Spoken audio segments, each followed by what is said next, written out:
Welcome to the next episode of the podcast on negotiation. And today we have a very special guest and a very special topic. We'll talk about negotiation pedagogy, and our guest is Sherman D. Roberts, Professor Roberts, who is the founding academic director of Oxford Program on Negotiation at Oxford University Saïd Business School, who was a founding director of the executive seminars at Harvard Kennedy School, who began his professional career in Venezuela as a professor for behavioral sciences and technology in the technology section of Simon Bolivar University, and who currently holds the following positions. He's the president of Blackwell University, that will become operational later this year, who's the chairman of Cambridge Institute for Business Leadership, and who's working on the book, some of contents of which we'll touch upon later during our discussion, entitled The Result-Driven Negotiation Method.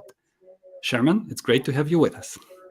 And it's great to be here. I really appreciate the invitation and the opportunity to talk to you and to your audience, of course.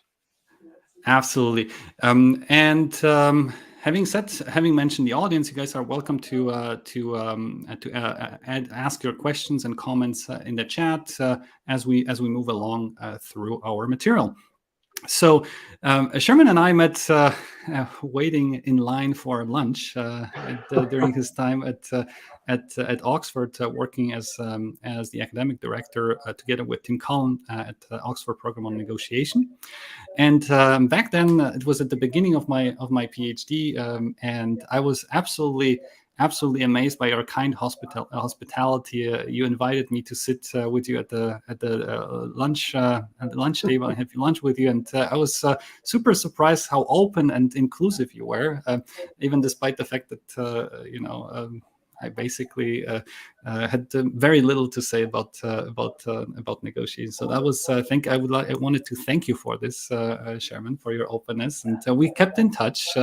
I was also inspired by your talk during Warsaw negotiation round on negotiation pedagogy, and this will be also the topic of our today's chat. Sherman, my first question is: how did you connect to the world of negotiation? How did this whole adventure start for you? That's an excellent question. I think I should probably say something about my approach today. I would classify myself as, to give a thumbnail, as a romantic for results through negotiation. I'm as romantic as anyone in any orientation with regard to the potential that negotiation has to change the world. But I think that we need, for example, to solve the problems result-wise, rather than just getting agreements that say those situations have been solved. So it's a matter of, that's where I am today. I'm very results-oriented. I began when I was deputy director of the Cambridge Center for Behavioral Studies, participate in the Harvard Program on Negotiation programs, the 2-day, the 3-day, the 5-day, all of them. I probably have the world's record for the most attendances at PON events without having to pay for them, because their marketing person was also our marketing person at the Cambridge Center. And he wanted me to see what they were doing and talk to participants and see what I could learn from that. So that's how I kind of got up to my nose in the Harvard negotiation approach. And strangely enough, even when I went to the Kennedy School, I was unable to I did 9 programs on leadership for the Kennedy School, different processes of leadership like decision-making, persuasion, performance improvement, that kind of thing. And these were for a general executive audience. They wouldn't let me do a negotiation program, though, because they said, well, we already have a negotiation program, which is only for public sector people. So, you can't do it. And so it was only when Tim Cullen and I became business partners and friends that I did a program. We did a 3-day program as part of a larger program on leadership at Oxford's Keble College. It's called the International Leadership Program at Oxford. And that was our debut. And then after that, and kind of as a consequence of that, I was invited to create a program for the then Oxford Executive Education, which through a strange process became only the Saïd Business School.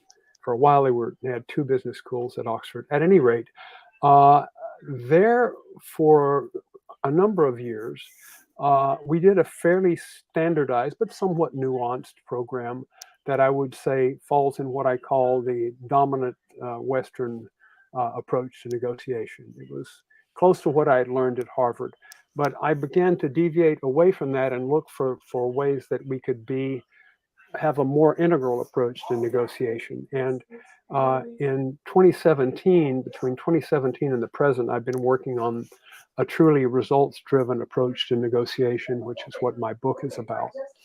So, but one of the things that I've reflected as a result of preparing for this talk is that I think that the fact that I studied how to get results in organizations through performance management, where everybody already has a contract, everybody is supposedly in agreement that this is what we're going to do. All of those things are aligned. They're not two different parties trying to get together to agree on something. They've already agreed. They've agreed on lots of things. Even then, it is extremely difficult to get results, which made me question early on how easy it is just to agree and then get the results that you want. And that's one of the things that switched me in the direction that I now am headed. Thank you for a brief recap of negotiation history in terms of my part of it. Yes, your part of it. I was wondering, Sherman, there's barely anyone out there who has more experience in teaching, designing negotiation courses. And when we look at the variety of the variety of approaches, pedagogical approaches, which is available out there, right? There are so many different schools of thought, so many different approaches to how and what is in terms of negotiation pedagogy, what is important to teach. I was wondering.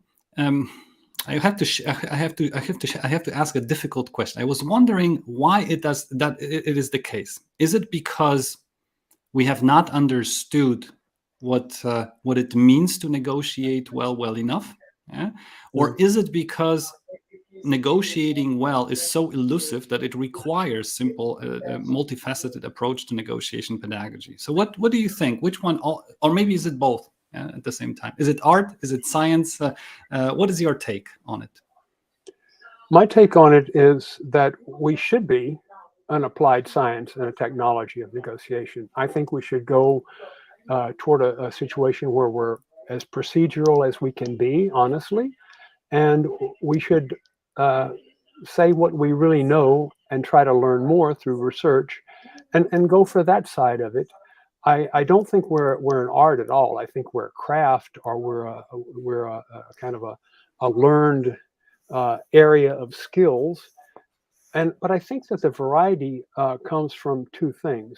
One, I do believe we have a dominant paradigm, which is not that different if you look at the different schools in the United States, at least, and in Great Britain, to some extent in Europe, yes, but there are more changes around the edges than they are necessarily deep changes. I mean, there's some people that are definitely adversarial, agreement focused, but they're adversarial in their approach. A lot of university programs are more on the order of, yes, well, Harvard is kind of right around the center of it, but our view of this is somewhat different. People are struggling within what I consider to be a dominant paradigm to distinguish themselves. And therefore you find, some people at Wharton that emphasize style. We're all about style. How do you deal with your own develop your own personal style? And I think that is not really the applied science technology approach at all.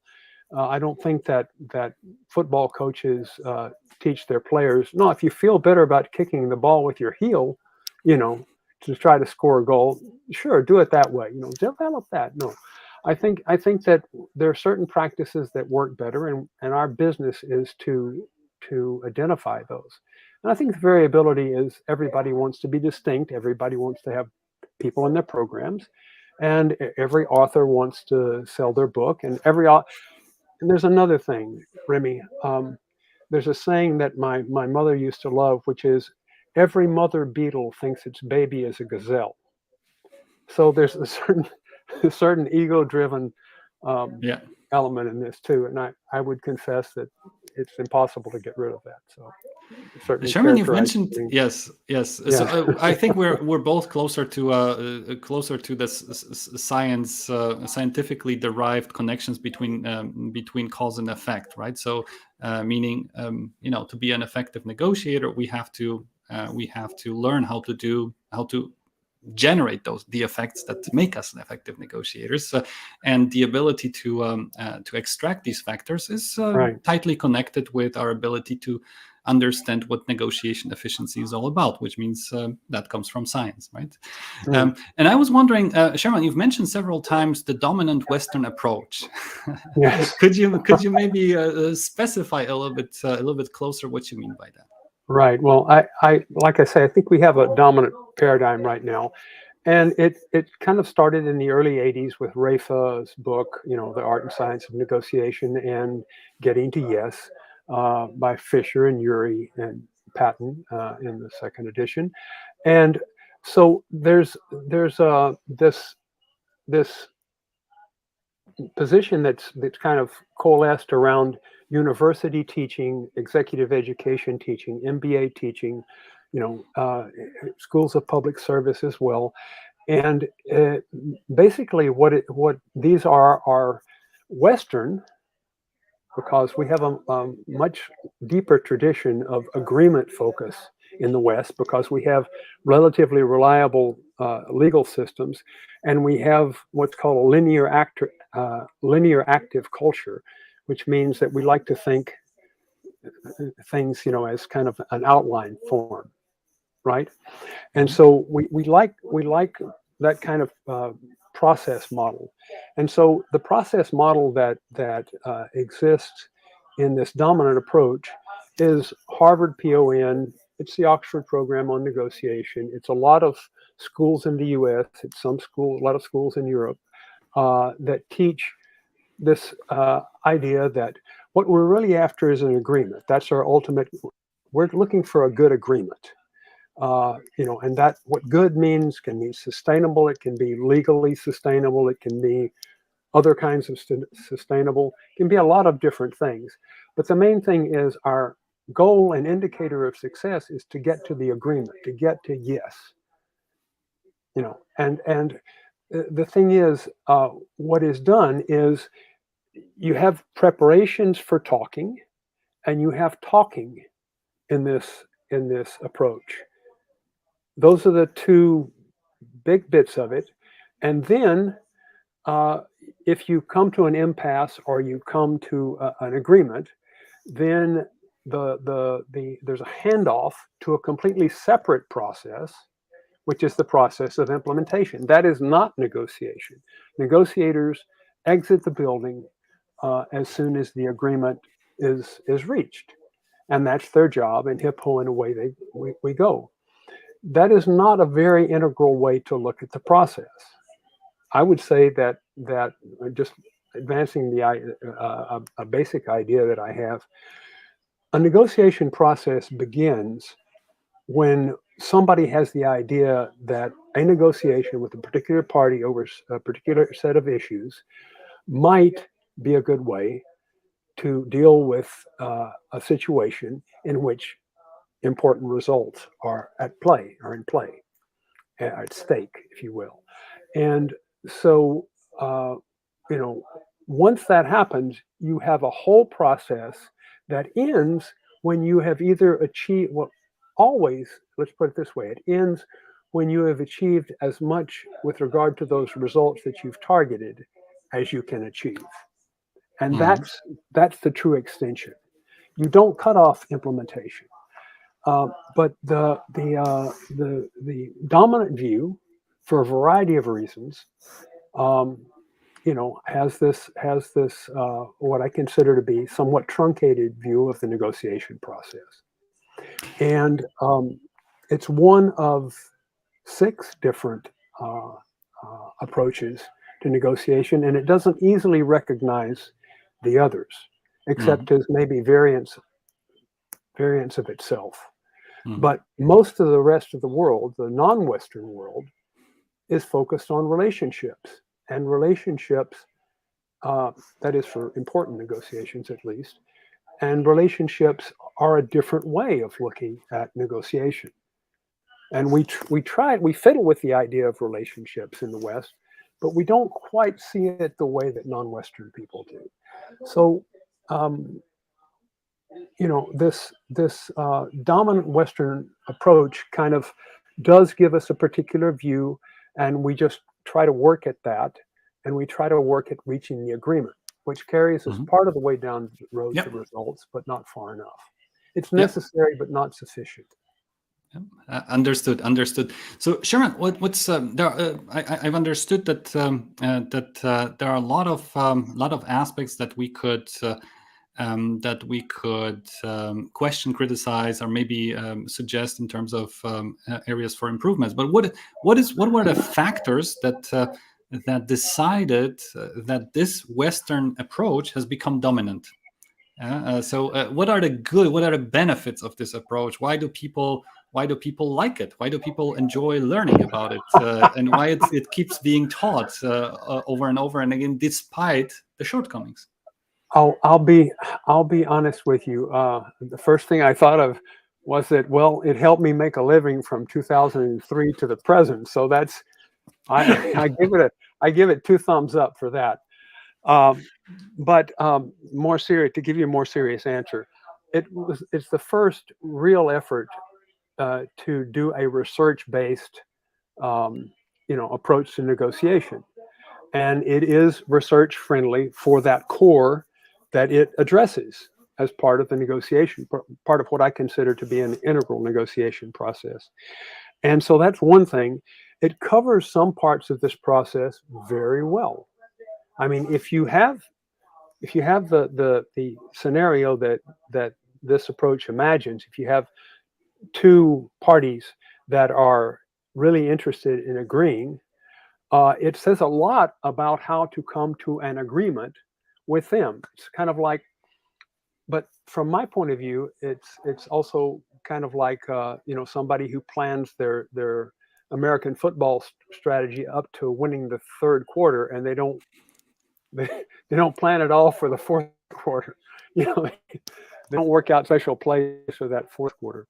Uh, but they're very good in that, very helpful in reaching agreements, increasingly good at incorporating information gathering, decision making, and persuasion related research and techniques into negotiation.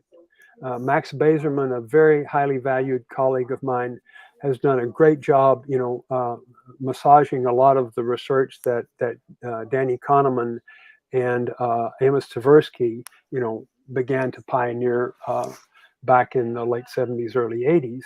And, that has become really a kind of one of the pillars of the discipline, how to deal with our natural way of negotiating, which is quite primitive and tends toward haggling. Um, Finally, well, it's so one of the things is it does draw upon many fields, and I think it's also done a great service in that it has brought our attention to the ethical necessity of negotiating more and becoming involved in conflict less often. I think it has a very strong ethical bias in that sense. I think it may even overdo it to an extent, but I think it's a very valuable thing in general that it's done. So I think I covered 6 points there.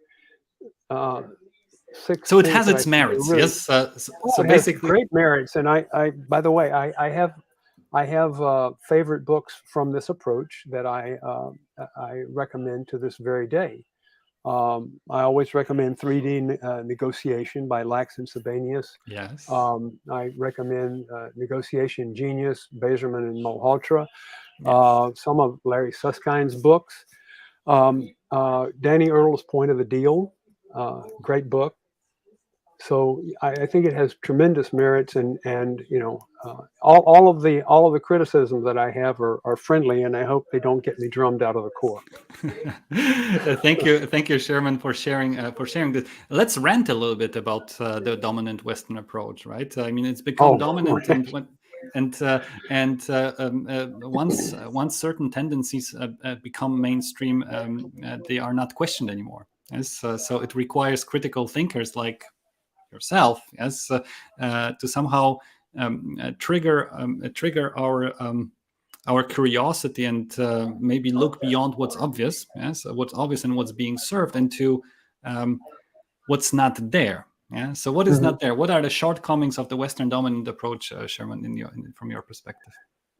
Um, well, I almost want to say don't get me started, but we have to get me started because that's in the title of the podcast. They have the wrong ultimate goal and the wrong indicator of success. I think that's implicit in what I've already said. They focus on agreement, which is a means, not an end, and they ignore things that relate to the real end, which is always results. We always want a concrete result. We want a consequence of behavior. Behavior happens, a result happens, the concrete result, product, service, money increase. A lot of things can happen personally. A lot of things can happen at the organizational level.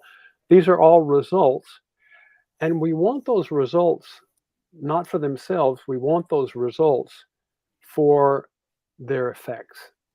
We want them for their effects on us. So ultimately, the person who's, like I was saying earlier, a person who's negotiating a peace agreement doesn't want to have their agreement signed simply. They want people to stop being killed, property to stop being destroyed, and they want stability. So they want a set of results. If you want something for an organization, without a doubt, it's going to be a set of economically and perhaps reputationally indexed results. So I think that's the main thing. That's one of the main things that I would criticize. And so what I always say is we should switch our goal and our indicator of success to trying to get the best possible results in any given situation of negotiation. Then there are a couple of amputations here.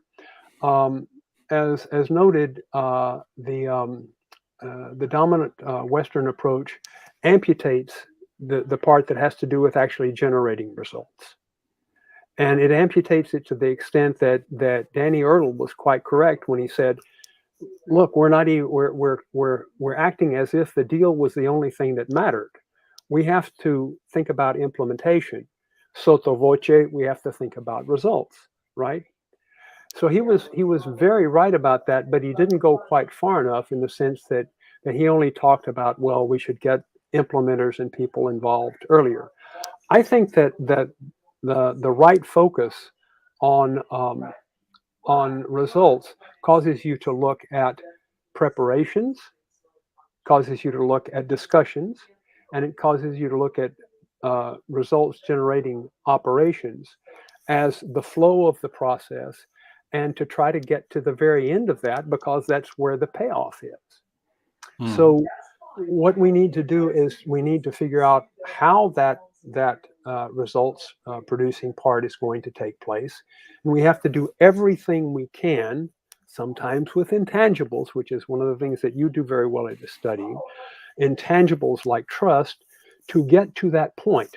But everything we do up to the point that we start getting actual results counts as working with means and making progress based on indicators of progress. They're not indicators of success. We succeed when we get the results. Yes. So the other thing that is kind of shocking to a lot of people in the non-Western world is that treating the negotiation process this way, two separate things, we negotiate and then we implement, kind of shocks people from the relationship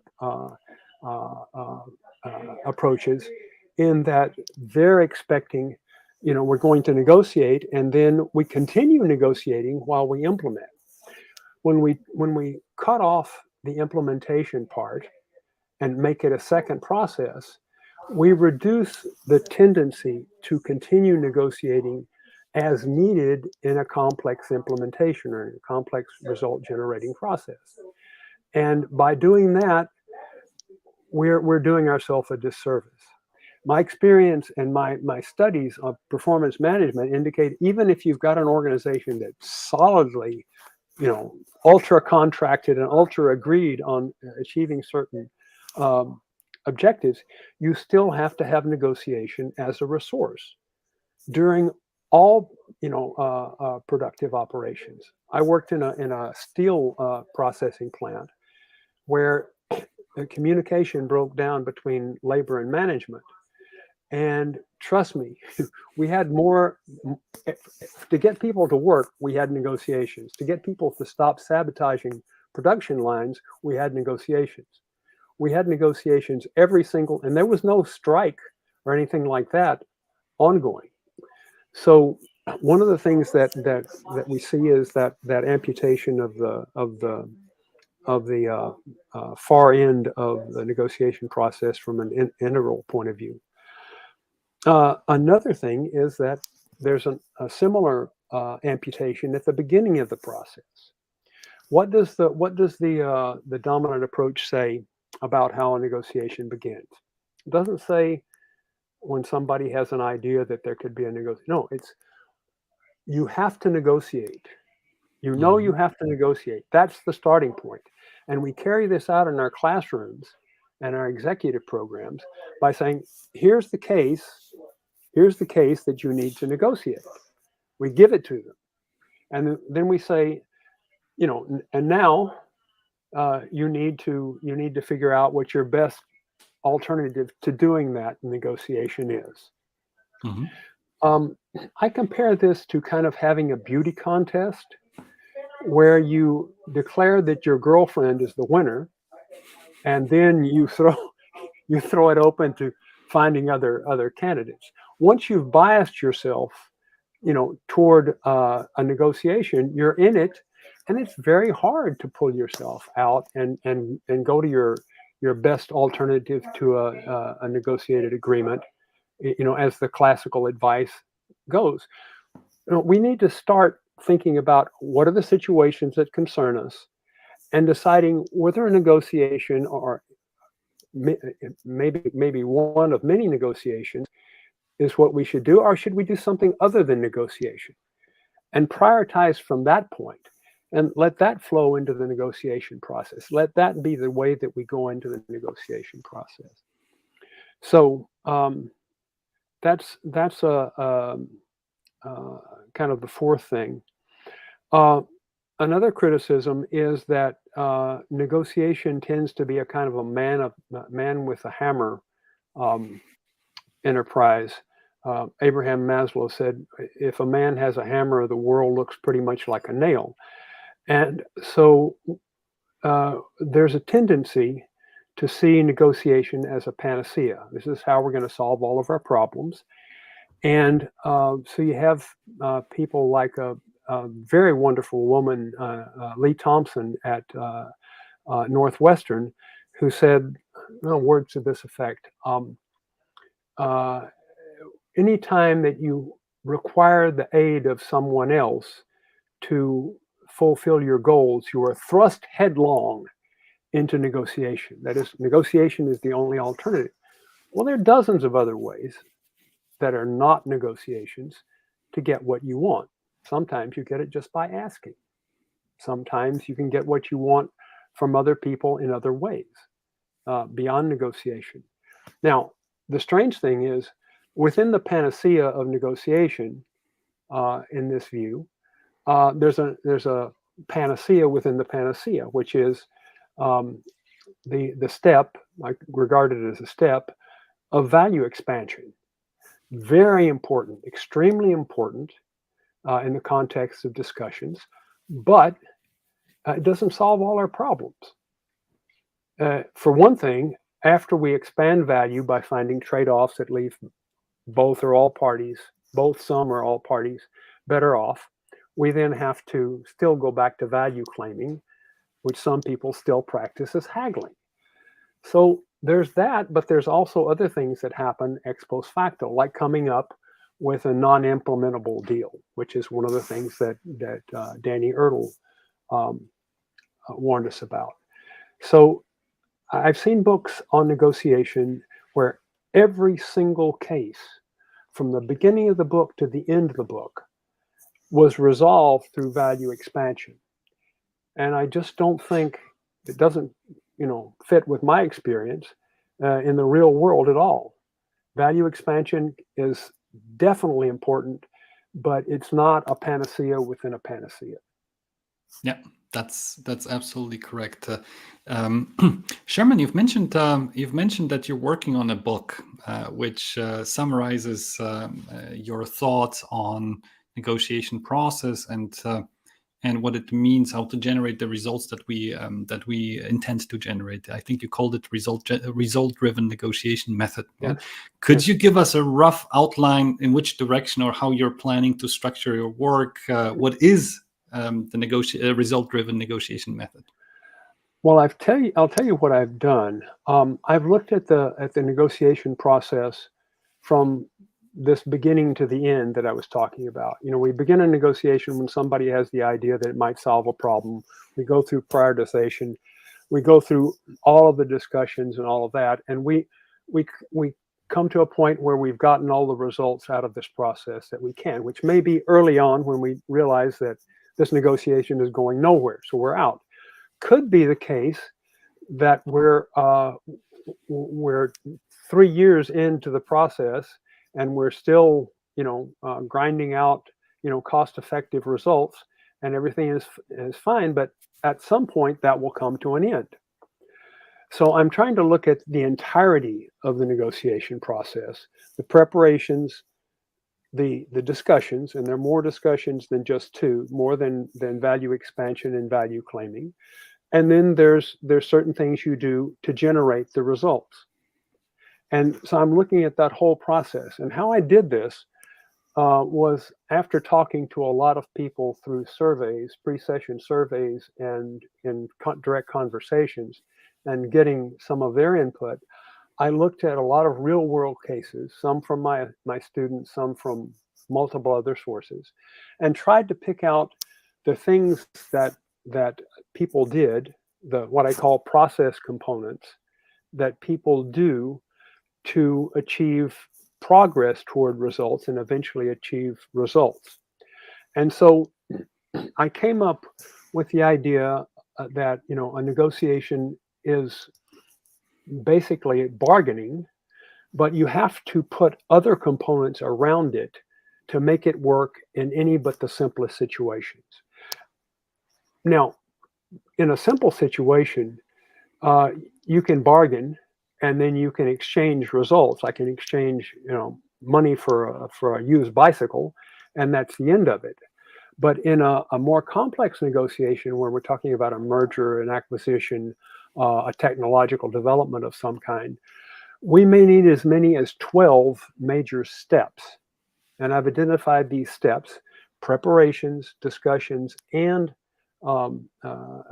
result generating operations, or quote unquote implementation, that make up this process. And then once I had that clear, I looked for more procedural things that we can do. That is, where we could say, okay, this is more like a science and less like a craft. This is more like a technology and less like, someone's quote unquote artistic work, and try to build those into each of those 12 steps.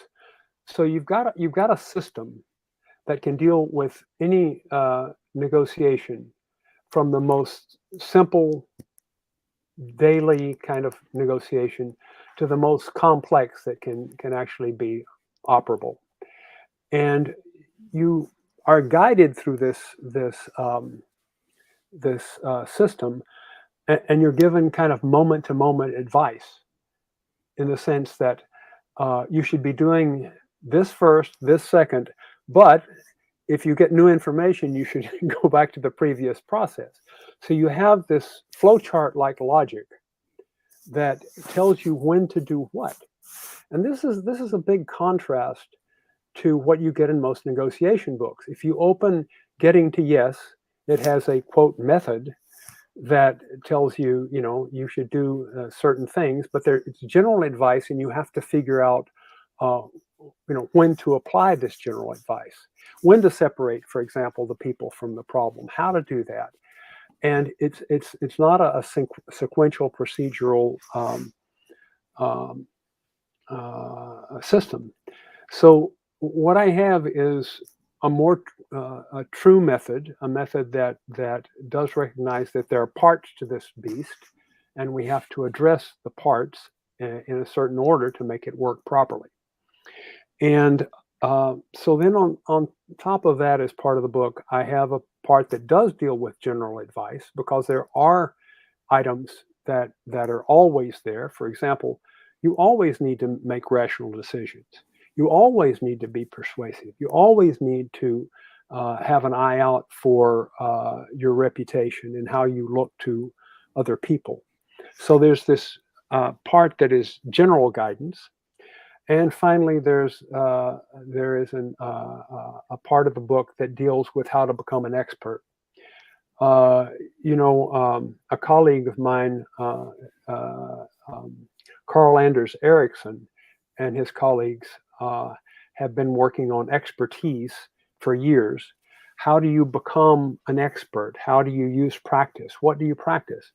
Well, my system is made to order for this kind of thing, because deliberate practice is predicated on the idea of breaking a complex task into its components and learning those bit by bit.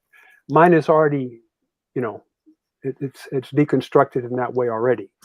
So it's easy to apply the cultivation of expertise, a la Carl Anders Ericsson, to this kind of thing. So that's kind of the last major part of the book. So well, that sounds exciting. That sounds super exciting. And Francesco, I couldn't agree. I couldn't agree more with Francesco, who cannot agree more with these points. One of the questions that we're getting also from the audience is, when are you planning to publish the book, Sherman? Well, this is kind of like naming Vietnam in front of Nixon. Sorry. No. This is the thing. This has been, as you can kind of imagine, it has been a lot of work, and I didn't want to. I think it's fairly easy to write a book on negotiation. It's pretty hard to write a different book on negotiation. So I've taken quite a while. This version of the book, not the first version, but this version of the book dates from 2017. So I have every intention of getting the book finished and published this year. And I may have to, cross your fingers, I may have to immigrate to Mars if I don't do it, because everybody that has any affection for me is rooting for me to do this yesterday. So I think it will be out this year.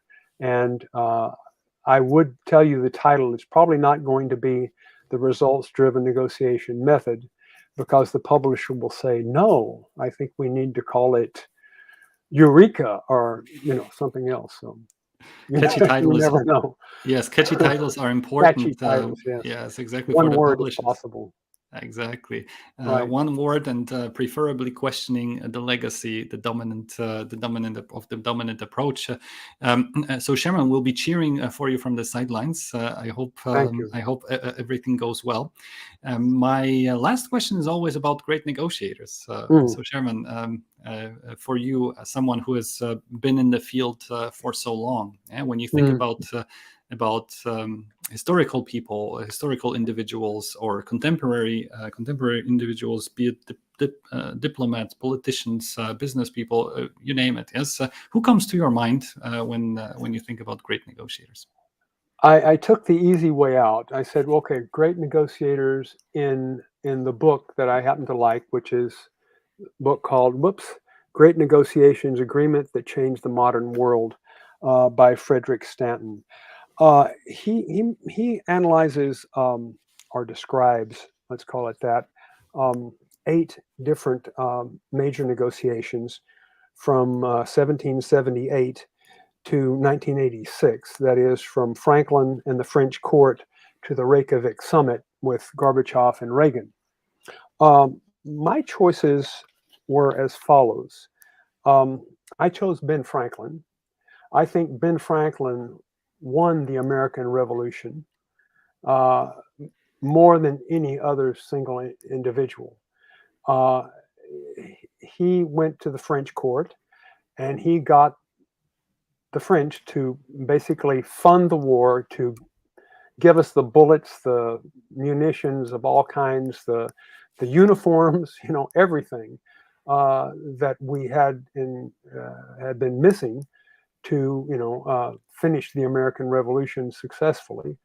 I know my British friends consider it Independence Day, because they say these days that they were glad they got rid of us. But Franklin was a master. Franklin was a master of subtlety and rational thinking. And I recommend this book to anybody who wants to get into this, Great Negotiations, for no other reason than to read about Franklin. Then I would say the Congress of Vienna and Talleyrand, who had the possibility of seeing France completely shunned, the way Germany was at the end of World War I.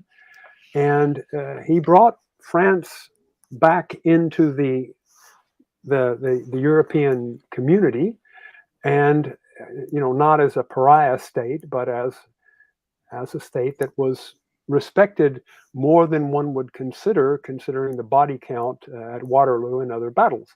So and Talleyrand was a brilliant man. He served not only the French kings, but he served Bonaparte. And so I would say that within the framework of the part of negotiation that we usually see, he was superb, and the results were superb. Same with Franklin. From the American point of view, not so much from the French point of view, from the British point of view, but from the American point of view, Franklin was a superb negotiator as well. And then the other choice was from the Israeli Egyptian armistice agreement in 1949, Ralph Bunche, who was dealing with Egyptian and Israeli negotiators that couldn't even look at each other in the beginning. And so he coaxed them through a variety of means and techniques, both I would say the carrot and the stick, to start talking to each other. He even had them play pool together. And so I would consider him, with regard to the techniques during the discussions, and also the results from the standpoint of humanitarian perspective, at least, fewer people got killed. So that was kind of qualified him as a great negotiator in my view. There's certainly a lot of others, and The trouble with negotiation cases is they're often presented in a way that you get all the complexities and you can always find something wrong with them. And sometimes it's the result, the most horrific. If you ask me for the worst negotiation in the list that is presented in this book, I would probably say the Paris Conference of 1919, which ended with the severe castigation of Germany, leading not so discreetly or subtly to the Second World War. So talk about bad results. And the truth is, a lot of the received wisdom from the dominant Western view was violated in horrible fashion in that negotiation. So those are three classics, and I think a lot of people can relate to them.